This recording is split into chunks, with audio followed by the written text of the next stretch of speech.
এই মুহূর্তে যে খবরে নজর রাখবো, রাজাবাজারে আক্রান্ত হয়েছেন আইনজীবী মজিদ আখতার। তিনি আক্রান্ত হয়েছেন রাজাবাজারে। আজ সন্ধ্যাবেলায় এই ঘটনা ঘটে, সেই ছবি এই মুহূর্তে দেখাচ্ছি। বাড়ির বাইরে আক্রান্ত হন আইনজীবী। রাত ৯টা নাগাদ এই ঘটনা ঘটেছে, যে এখানে তার ওপরে বেশ কয়েকজন হামলা চালায়। রাজাবাজারের এই ঘটনা, যেখানে আইনজীবী তার ওপরেই হামলা চালানো হয়েছে। রাত ৯টা নাগাদ এই ঘটনা ঘটেছে। রাজাবাজারে আইনজীবী মজিদ আখতার, তার উপরে হামলার ঘটনা, এবং আক্রান্ত অবস্থায় তাকে নিয়ে যাওয়া হয়েছে হাসপাতালে। সেই ছবি এই মুহূর্তে দেখাচ্ছি আপনাদেরকে।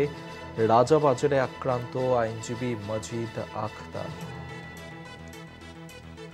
রাজাবাজারে সেখানে আক্রান্ত হয়েছেন আইনজীবী মজিদ আখতার। বাড়ির বাইরে রাত ৯টা নাগাদ আক্রান্ত হন তিনি।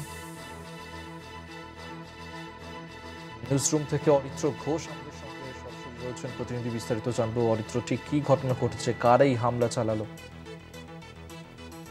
কলকাতায় আনুমানিক রাত্রি ৯টা নাগাদ রাজাবাজার এলাকা, সেই রাজাবাজার এলাকাতেই আইনজীবী মজিদ আখতার, তার উপরে দুষ্কৃতীদের হামলা।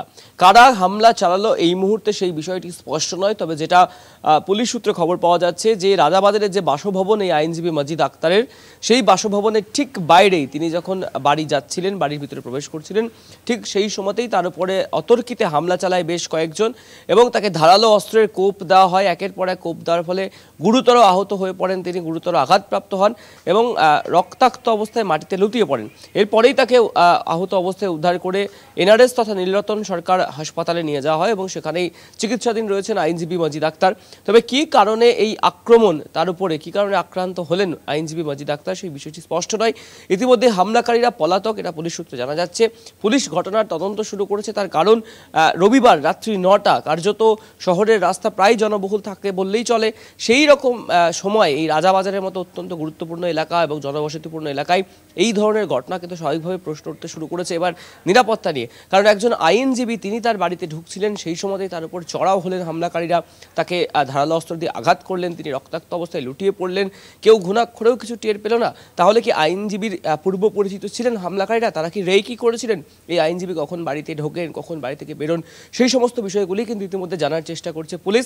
এবং একই সাথে কি কারণে আক্রমণ করা হলো আইনজীবী এই মজিদ আখতারকে, সেই বিষয়টিও জানার চেষ্টা করছেন রাজাবাজার থানার পুলিশ এবং কলকাতা পুলিশের গোয়েন্দারা। ধন্যবাদ অরিত্র তোমাকে। সরাসরি নিউজরুম থেকে অরিত্র ঘোষ আমাদের সঙ্গে ছিলেন প্রতিনিধি।